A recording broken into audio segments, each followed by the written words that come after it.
Olá, tudo bem com você? Eu sou o Robert Cronos e hoje a gente vai falar sobre o final de Dark. Eu tô aqui nesse vídeo para explicar para você que não entendeu totalmente como é que funcionou ali a história. Então, pelo amor de Deus, fique até o final desse vídeo, porque eu vou falar de alguns conceitos, vou falar de algumas outras coisas aqui, mas vocês precisam entender tudo para ficar tudo muito claro, porque eu percebi que algumas pessoas não entenderam direito o final, que ficou meio assim, quê? Se você é desse tipo de pessoa, comenta aqui embaixo. Comenta também o que você achou do final de Dark. Eu tô fazendo esse vídeo aqui hoje porque eu fiz uma série de vídeos falando de Dark aqui no canal, justamente para atrair essas pessoas que gostam desse tipo de história, assim como eu, que eu sou muito fã de Dark, né? E aí eu fiz 18 vídeos que vão estar linkados aqui nos cards, ok? Depois vocês conferem lá, beleza? Então vamos começar. Vocês se inscrevem no canal, né? Porque assim, logicamente a gente faz vídeo no canal com esse objetivo, não é mesmo? Então se inscreve no canal, beleza? Para incentivar o meu trabalho aqui. E hoje eu vou falar aqui mesmo sem edição, já direto ao assunto. E eu fiz alguns organogramas aqui que vocês vão entender, que ficaram bem legais, que aí a gente vai conseguir ter uma clareza maior. Mas primeiro de tudo, a gente primeiro tem que entender uma coisa, que alguns conceitos que a série coloca, eles são que servem de base ali para fazer com que essa ficção científica, sim, Dark é uma ficção científica, se você não sabia, mas agora sabe. Eles servem de base justamente para a gente ir criando os pilares necessários para a construção ali que fez com que o ciclo fosse quebrado.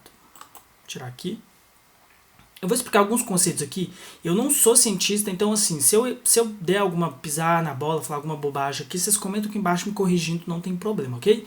Errar faz parte. Mas assim, basicamente, alguns conceitos interessantes que a série apresentou, principalmente nessa terceira temporada, foram o gato de Schrödinger, que a gente viu o Tannhaus, ele falando nessa explicação aqui no 7º episódio, que se chama Entretempo, que é o episódio que vai mostrar o que aconteceu ali nos anos quebrados, por assim dizer, entre os ciclos de 33 anos, que a gente ainda não estava sabendo direito como é que ia se dar. E aí ele explica que o gato, né, esse gato aqui, ele pode estar vivo e morto ao mesmo tempo dentro de um experimento. Esse experimento ele não é um experimento real, porque ele não tem como a gente fazer ele de uma maneira física. Mas ele é um experimento teórico que tem embasamento científico na questão do entrelaçamento quântico, que eu vou falar daqui a pouco também.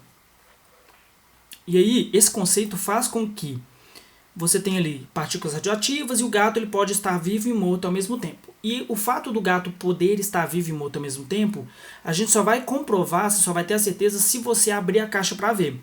E a questão do abrir a caixa é justamente o que acontece ali naquele momento em que o tempo para em Dark. Eu vou falar mais sobre isso também, é por isso que você precisa continuar esse vídeo até o final, ok? Outro conceito importantíssimo que é a questão do emaranhamento quântico, que a Eva ela fala sobre isso na série também.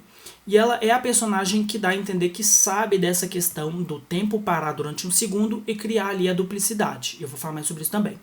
E aí a questão do emaranhamento quântico, ela diz respeito do seguinte. Se você tem uma partícula e essa partícula de algum modo ela diverge, vamos supor que você tem uma luz e aí você coloca essa luz num cristal. Quando você joga essa luz em um cristal, os fótons que compõem aquela luz, eles se dividem. E quando eles se dividem, na verdade, eles são parte de um mesmo princípio. Por serem parte de um mesmo princípio, essa duplicidade faz com que duas partículas, mesmo que se distanciem, elas ainda estejam ligadas entre si. Mais ou menos isso que eu entendi em termos de emaranhamento quântico. Na série ela tem mais ou menos essa ideia porque você tem, uma vez que você tem a divergência ali, você tem, por exemplo, o Jonas que vai para um lado e o Jonas que vai para o outro, um está conectado ao outro mesmo que indiretamente, tá? Mas sempre que uma ação impactar uma, ela também vai impactar a outra, por isso que o ciclo ela é mantido dentro daquele símbolo de loop infinito. E aí, beleza, você tem também a teoria dos muitos mundos. Essa é uma teoria um pouco mais complexa. Na verdade, tudo aqui é bem complexo. Só que ela vai de encontro com essa questão do gato de Schrödinger, com esse experimento. Porque a teoria dos muitos mundos, ela diz o seguinte. Você está aqui. E aí, de alguma forma, né, se você escolhe, vamos supor que você tem maçã e laranja para comer. Aí você, aí que está me vendo, você escolhe maçã. E aí, beleza, nesse universo você escolheu maçã. Só que em um outro universo que ele é criado no momento da sua escolha, você escolheu laranja. Então, beleza, você escolhe laranja e aí a partir dali você vai dar seguimento dentro desse universo continuamente a partir daquela escolha. E todos os momentos que a gente faz alguma escolha, que roupa que eu vou vestir, que rua que eu vou seguir, o que eu vou beber, o que eu vou comer, todas essas escolhas, todas essas ações nossas que acontecem o tempo inteiro, o tempo todo, para cada momento, cada segundo, milésimo de segundo, vão criando outros universos que aí vão criando milhares e milhares e milhares e milhares de universos. Uma série que explora muito isso é Rick and Morty, e a gente ainda vai falar mais sobre isso aqui, ok? Um outro conceito importante que é a questão do paradoxo. A série já falou muito sobre paradoxo, mas aqui nessa terceira temporada outros paradoxos também são apresentados. Por exemplo, a série fala do paradoxo de Bootstrap, mas tem também o paradoxo do avô. Já ouviu falar do paradoxo de se eu voltar no tempo e matar o meu avô, meu pai nunca nasceu, então isso significa que se ele nunca nasceu, eu nunca vou ter nascido, e aí, portanto, eu não volto no tempo, e aí, enfim, são muitos conceitos. Eu não vou me aprofundar aqui, que era só pra gente ter uma ideia mais ou menos do porquê que entender isso é importante, pra você saber como que isso aqui foi crucial na hora lá de quebrar o ciclo.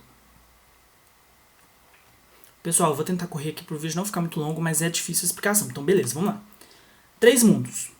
Onde que começa tudo? A gente entendeu que, na verdade, o começo do ciclo não era o Mikkel morrendo. O Mikkel estava dentro do ciclo da Terra 1. Só que o começo definitivo ele está aqui, que foi o Tannhaus que criou esse ciclo quando a família dele morre. Eu vou aproximar aqui para vocês verem. A família dele são esses aqui, ó. O filho dele e a nora dele. Eles morrem num acidente de carro, né, nesse universo. E aí ele, triste e tal, querendo saber como que ele faz para resolver isso, ele vai lá e cria uma máquina do tempo. Quando ele cria essa máquina do tempo, lá em 1986, a gente vai falar ainda isso aqui nos anos, que aqui em 1986, no ano original. Então, o ano original é o ano principal do Tannhaus, beleza? E aí, beleza. Ele cria a máquina, e aí, essa máquina, ao invés de fazer ele voltar no tempo, na verdade, ele cria esses 2 mundos, ou seja, ela cria aquela duplicidade que a gente estava falando aqui na teoria dos muitos mundos, né? Beleza. Ele é um físico quântico e tal, que estuda isso. Joia. E aí, os personagens, você percebe que na Terra 1 você tem o Jonas, porque o ciclo da Terra 1 funcionou de um jeito diferente do ciclo da Terra 2. Então, na Terra 1, você tem o Jonas, que se transforma no Adam. Na Terra 1, a Regina morre. Mas o Jonas ele só nasce porque o Mikkel volta no tempo, e é toda aquela história que a gente já tá careca de saber lá da primeira temporada.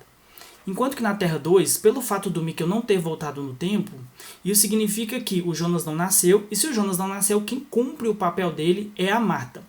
Dessa forma, você tem aquele espelhamento que a série trabalhou bastante aí ao longo da temporada, os nomes dos episódios dá muito a entender isso, vida e morte, luz e escuridão, e não sei das quantas, mas sempre existiu um terceiro mundo. Eu meio que teorizei isso no vídeo que eu tô deixando aqui. Os vídeos eles estão lá, dissecando episódio por episódio, mas às vezes eu dava uma teorizada em alguma coisa que eu imaginei que fosse a criação de um terceiro mundo que fosse perfeito sem o Jonas e sem a Marta.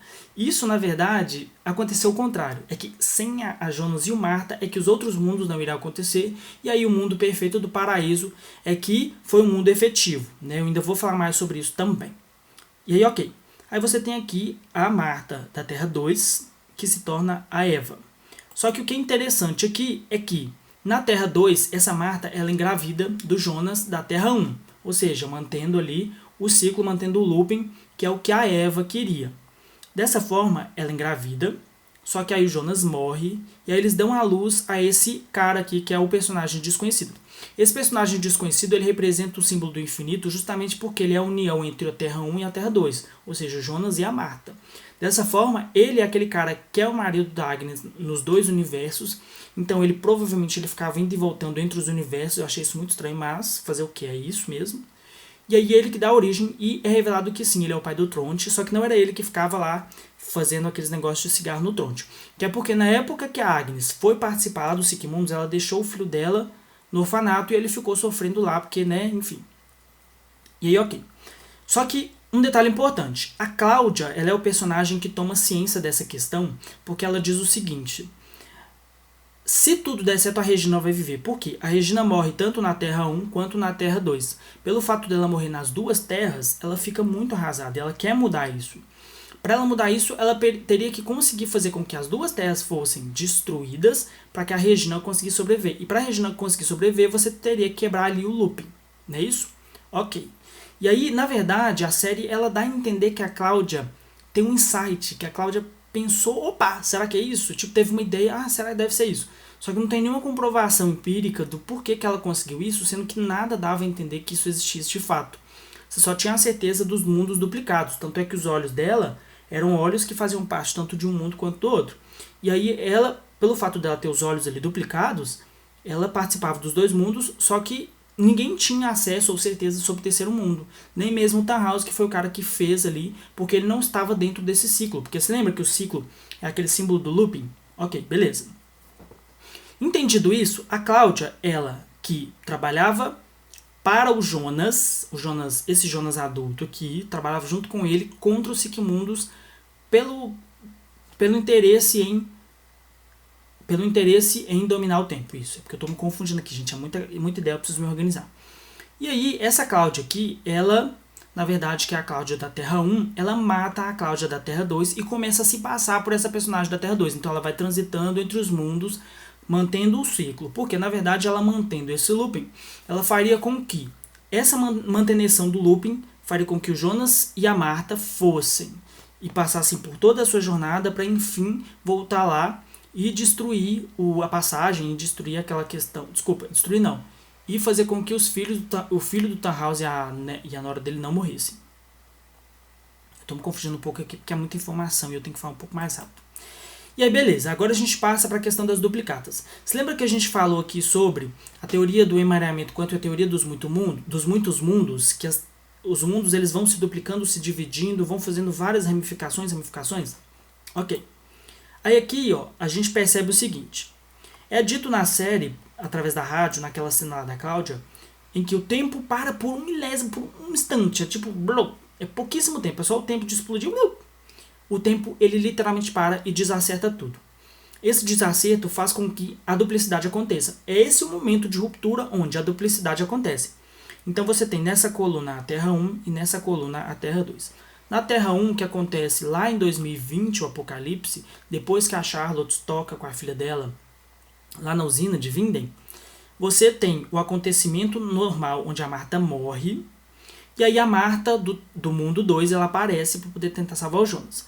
Só que aí lá na frente, um pouco mais adiante, a gente descobre que, pelo fato da Eva descobrir e saber dessa questão da duplicidade, que era uma informação que o Noah não tinha, que era uma informação que o Adam não tinha. Lembra que o Adam era, na verdade, esse daqui que se transformou nesse, e ele não lembrava? Porque, na verdade, ele era uma duplicata que tinha acontecido dele nesse momento de ruptura que a gente ainda vai falar daqui a pouquinho.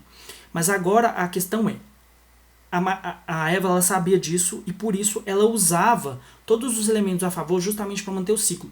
Enquanto que o Adam tentava quebrar o ciclo, a Eva ela tentava manter o ciclo.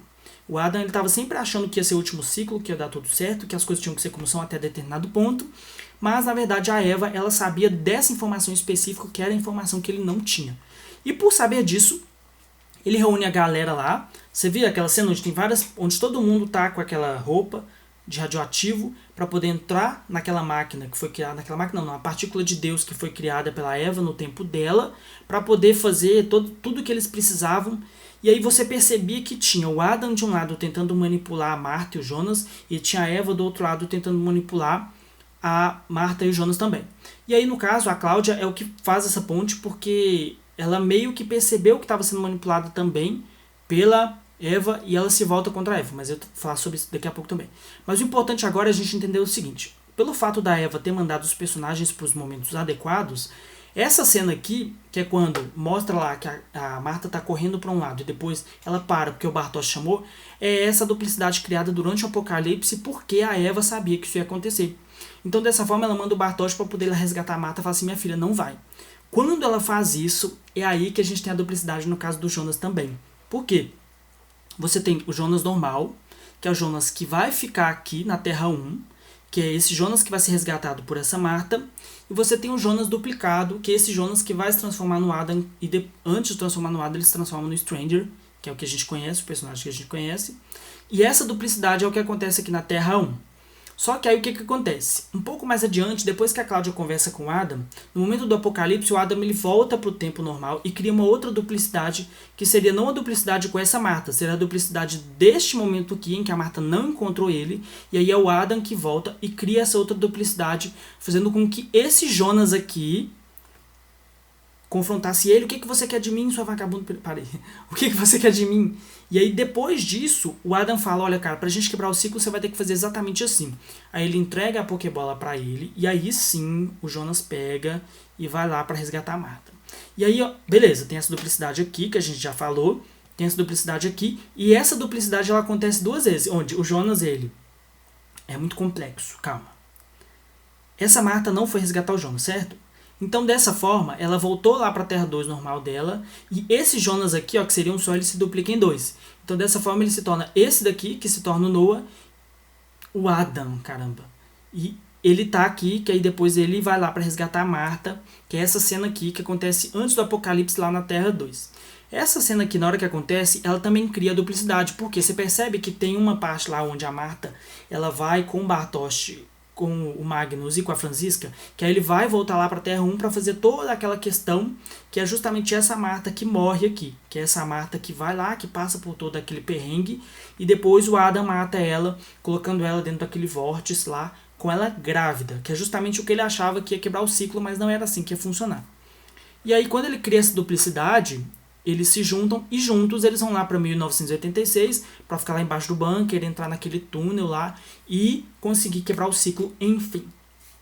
Ficou claro? Até aqui a gente já conseguiu realmente explicar como que foi o final, por que ele funcionou dessa forma. Porque isso criou uma confusão na cabeça das pessoas e ninguém estava entendendo nada. Se você acha que eu fui claro e específico em tudo que eu falei aqui, comenta aqui embaixo, tá? Não se esquece. Ok. Aí depois que a gente passa por toda essa situação, a gente tem o paraíso. O paraíso, que é o nome do último episódio, que ele diz respeito justamente a essa ideia de que se você eliminou o Jonas, se você eliminou a Marta, você tem o paraíso, que é o que o Adam vinha pregando lá no Siquemundos, que é o que ele falava para a Silja e para Elizabeth mais velha, que esse paraíso ele só seria conquistado dessa forma, que é o Jonas e a Marta deixando de existir, e dessa forma todo o ciclo, todos os personagens que têm de alguma forma ligação genealógica com esses dois, simplesmente não existiriam. Ou seja, você não teria Ulrich, você não teria Marta do mundo 1, você não teria Magnus, Franziska, Charlotte, nada disso, porque todos eles descendem justamente daquele personagem central que é o filho do Jonas e da Marta. E é dessa forma você percebe lá na cena final que os personagens que se mantiveram foram justamente esses aqui, e tem algumas diferenças também, como por exemplo, o fato da casa lá da Regina ser a casa onde era a casa da Hannah, porque eu não sei, a gente precisaria pensar por que isso iria acontecer. E também é revelado que, na verdade, o pai da Regina não é o Tronte, como muitos imaginavam, e sim o Bernd. E é por isso que a Cláudia, eles dizem que é por isso que a Cláudia percebeu. Porque ela fala assim, se o Tronte não poderia existir no outro mundo, isso significa que se eu eliminasse o Jonas e a Marta, então o Tronte não existiria, então dessa forma teria que ser um mundo sem o Jonas. Então dessa forma faz até sentido o Bernd ser pai da Regina, só que fica muito esquisito, porque ele era um cara muito mais velho e aquela cena lá dele conversando com ela foi muito estranha. Já foi bem constrangedora a cena da Cláudia ficando com o Tronte criança. Gente, enfim, o que você achou dessa cena? Comenta aqui embaixo. E aí todos os outros personagens que não têm relação com esse looping, né, de alguma forma, tanto no mundo 1 quanto no mundo 2, eles simplesmente não existiriam no mundo perfeito, que é o paraíso, depois que o ciclo foi ali quebrado pelo Jonas e pela Marta em 1986. Engraçado como que os personagens são muito mais leves nesse mundo, porque você não tem todo aquele peso dramático, aqueles problemas que acontecem constantemente lá no outro mundo, né? Enfim, ok. E aí, os anos principais que a gente percebe que a série percorre ao longo do ciclo são 1888, que é a data da criação daquela... Desculpa, 1888 não é a data da criação da Matéria Escura, mas é para quando os personagens vão, depois que eles saem lá de 2020. E aí você tem também 1920, que é um ano importante, 1953, que já é um ano que faz parte aqui desse ciclo principal. Esse ciclo principal que compõe aqui essa triquita e é dentro daquele túnel que onde os personagens passam para acessar tanto 86 quanto 53, esses são os anos principais, por assim dizer, que são os anos iniciais ali que a gente descobre, e tem esses outros anos terciários que são um ciclo externo, mas que também fazem parte aí. E aí, o início do ciclo é lá na Terra de origem, quando o Tannhaus liga a máquina, que é uma informação que a gente não tinha. Eu teorizei, eu fiquei me perguntando, mas quando que isso foi criado? Porque não faria sentido uma coisa estar conectada com a outra. Mas é porque, na verdade, isso foi criado lá no mundo original, naquela cena em que o Tannhaus liga a maquininha dele, que ele aperta os dois botões. E aí ele faz com que aquela passagem fosse criada, o mundo 1 e 2 fossem criados e ali fosse iniciado o ciclo. Diferentemente de como o Adam imaginou, que seria, na verdade, o início do ciclo sendo esse filho... Opa, ele imaginou que o início do ciclo fosse o filho do Jonas e da Marta, né? Ok. E aí, você tem esses anos aqui, Jonas fecha a passagem na Terra 1, lá na primeira temporada, indo de acordo com o que a Cláudia queria, porque a Cláudia estava manipulando os personagens justamente com a ideia de quebrar o ciclo, por isso que estão considerando a Cláudia aí como a heroína, como a principal. O que você acha disso? Comenta aqui embaixo, hein? E aí, beleza. Depois o Jonas reabre a passagem um ano depois, e é isso que destrói a máquina e cria o looping ali infinito daquela máquina do tempo principal também. 20 minutos já. Vamos continuar. Genealogia. No final das contas, a gente tem aqui a árvore genealógica final. Eu peguei isso aqui lá no site do UOL, tá? Vou dar os créditos aqui, porque não fui eu que montei isso aqui. Mas basicamente você teria, eu falo na genealogia do tempo 1, na Terra 1 principal, ok? A gente descobriu, dentre todos os acontecimentos lá, principalmente depois que a Sylvia foi lá para 1800, não sei das quantas, 1890, não sei das quantas, que o Daniel não mostrou a mãe da Inês, ele é pai da Inês, não falou quem que era o marido dessa Inês, quem que foi esse marido da Inês com que ela teve um filho, não se sabe se isso é verdade ou não, mas provavelmente sim, mas ninguém falou nada, então isso não foi relevante para a história. Eles são pais ali, ela adotou o Mikkel, no período justamente em que a Catarina foi para lá e se transformou na Mulher do Lago. Cara, aquela cena foi tão triste. Nossa, foi muito triste, mano, enfim. E aí, beleza, Mikkel se casa com a Hannah, tem o Jonas se transforma no Stranger e depois no Adam. Marta do mundo B se casa não, eles transam aquela vez lá e depois o bebê nasce.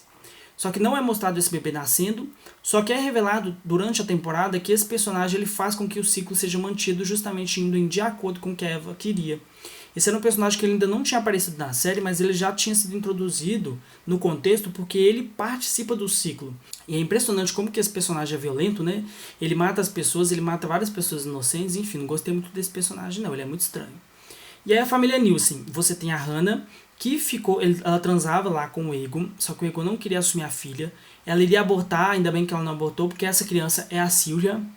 E a Sylvia, ela se casa com o Bartosz numa cena que eu achei um pouco estranha, porque ela simplesmente chega, oi Bartosz, oi tudo bem? Simplesmente se apaixonaram. Foi amor à primeira vista. Não entendi porquê. Mas eu acho que provavelmente o Bartosz também, ele já estava de saco cheio lá de tentar correr atrás da Marta e não ter nada. Aí ele falou assim, vou dar uma chance pra essa garota. E aí eles se dão super bem. Só que ela morre no parto lá da Agnes, infelizmente. E dá origem ao Noah e a Agnes. A Agnes que, por sua vez, se casa lá com o marido... com o filho do Jonas e da Marta. Eles são pais do Trond, que se casa com a Jana. E são pais do Ulrich e do Mads, só que o Mads acaba que o personagem não mostra ele atuando na série, só mostra ele como fotografias ou como cadáveres, que horrível. E ele se casa com a Caterina, que também não participa do ciclo porque é de uma família externa. A gente entende que todas essas famílias externas, elas não participam do ciclo, então os personagens eles podem viver lá no paraíso, no mundo original. E aí você tem a Marta, Magnus e Mikkel. Joia. Família Tidman. Doris se casou com Egon, que são pais da Cláudia, que ficou com Bernd, não é explicado isso, só que isso explica o porquê que a Regina ficou tanto com a mansão quanto com o direito de controlar a fábrica depois, porque ela é passada para Cláudia e não pro, esqueci o nome dele, pro Helgi. E aí eles têm a Regina, que morre nos dois mundos, exceto no mundo original, por isso que a Cláudia fez tudo o que ela fez, que se casa com o Boris e tem o Bartosz como filhos. E aí depois tem aqui a árvore genealógica dos Doppler também, que é muito importante. E o Tannhaus, que é uma carta fora do baralho também, que é um personagem externo. Por isso que ele também existe lá no mundo original. Entendido isso, a gente percebe que a série criou todas essas questões, mas no fim das contas, nada disso aqui foi efetivamente importante, porque tudo isso foi quebrado no ciclo. Exceto por um detalhe, que a gente vai falar sobre isso aqui agora, quer ver? Sobre essa cena aqui, ó. Que essa cena, ela mostra o seguinte, ela mostra os personagens lá como se fosse num túnel. Eu entendi como se fosse aquele túnel lá do Interestelar. Eu vou falar daqui a pouco sobre as referências, se vocês concordam comigo. E aí esse túnel aqui faz com que os personagens vissem os eus deles mais jovens. Mas o Jonas vê a Marta e a Marta vê o Jonas crianças. Estão teorizando que aquilo ali pode ser uma visão sobrenatural, que não era uma coisa efetivamente que aconteceu de fato. Que aquilo foi meio que um delírio, um bug da Matrix. Mas que isso aqui também pode ter sido real e que antes deles quebrarem o ciclo foi que eles viram. Então alguns estão entendendo aquilo como furo de roteiro porque não faz sentido, porque no momento em que a Marta foi duplicada com o Jonas pegando ela, aquele aí foi o momento da quebra do ciclo, a não ser que aquilo fosse parte do ciclo, e o momento em que eles vão lá para poder parar o carro do cara, para poder impedir que o acidente aconteça, é o que quebra o ciclo de fato. A gente ainda não tem certeza. Mas só que depois que isso acontece, o menino ele volta lá para casa do Tannhaus, e aí depois disso todo mundo começa a assumir, todos os personagens que não são parte do ciclo. Desculpa, todos os personagens que são parte do ciclo, como o Jonas mais velho, a Marta, o Adam, todos eles, a Eva também. Ótimo. E agora vamos falar das referências. Já temos aqui 26 minutos de vídeo. Se você chegou até aqui embaixo, comenta o que você achou. E aqui eu vou fazer só um bate-papo interessante que eu achei. Se você percebeu diferenças na série Dark, se você percebeu referências na série Dark, comenta aqui embaixo, ok? É porque assim, por exemplo, eu percebi que tem uma cena que tem essas personagens aqui, uma cena lá na escola, onde aparece duas personagens de mãos dadas, duas personagens gêmeas, que fazem referência ao filme O Iluminado, do Kubrick. Simplesmente sensacional, porque aquela ideia de espelhamento, o episódio se chama Déjà Vu, eu vou falar mais sobre isso também, que isso faz referência justamente ao Matrix. E engraçado, porque uma hora lá o Adam fala assim, esse vai ser o último ciclo. A gente percebe no filme Matrix que você já teve 6 versões do escolhido antes, né? A engenharia lá do filme, não engenharia não seria engenharia, seria o arquiteto, o arquiteto. O arquiteto ele fala assim, outras 6 versões já tentaram fazer, foram tão revolucionativas quanto você, só que isso já estava, planejado, porque de tempos em tempos a gente precisa reduzir a população lá da cidade externa. Gente, se eu esquecer os nomes aqui, não reparem, porque minha cabeça está pipocando de informação aqui, eu preciso passar o máximo de informação possível em pouco tempo, ok? E aí, dessa forma, o bug da Matrix, a série tanto fala, os problemas, que você tem um paradoxo também chamado de efeito Mandela. Eu esqueci de falar desse efeito lá nas referências, mas o efeito Mandela, ele diz o seguinte, que quando você tem alguma sensação de já ter vivido aquilo, ou quando você tem um sonho muito realista, quando você tem qualquer ideia que parece que é uma coisa que não é real e ao mesmo tempo é real, uma coisa que parece muito real mesmo não sendo, é porque aquilo está acontecendo em um outro universo, em um universo paralelo, fazendo alusão de que aquilo realmente aconteceu, mas você de algum modo percebeu isso. Pode ser que tenha a ver com aquela questão do emaranhamento quântico, onde uma partícula percebe uma coisa, a outra também sente. E aí se chama efeito Mandela porque muitas pessoas juravam de pé junto que o Nelson Mandela, aquele lá, o presidente da África do Sul, realmente morreu, só que ele não tinha morrido, ele morreu em 2013. Só que muitas pessoas acreditaram que ele tinha morrido em 1997 e acreditaram de pé junto. Depois busquem saber para vocês verem que interessante que é. Foi uma pessoa que comentou aqui no canal, e eu procurei saber, gostei bastante. E casa tudo, tudo casa, déjà vu, tudo isso, e são várias referências que a série faz. Uma outra referência interessante é a Donnie Darko. Como eu expliquei no vídeo que eu vou estar deixando aqui, eu não vou me aprofundar aqui, mas basicamente você tem o coelho branco, tanto a Marta quanto o Jonas são coelhos brancos um para o outro nos seus respectivos mundos, e aí você tem a questão dos buracos de minhoca, dos loopings temporais, e também do fato de que, uma vez que o Donnie Darko não exista, uma vez que ele morra, é o que permite com que a mãe dele e a irmã dele sobrevivam. Basicamente, a série fez essa referência fora o macacão do Mickey, né, claro, que eu falei sobre isso lá também.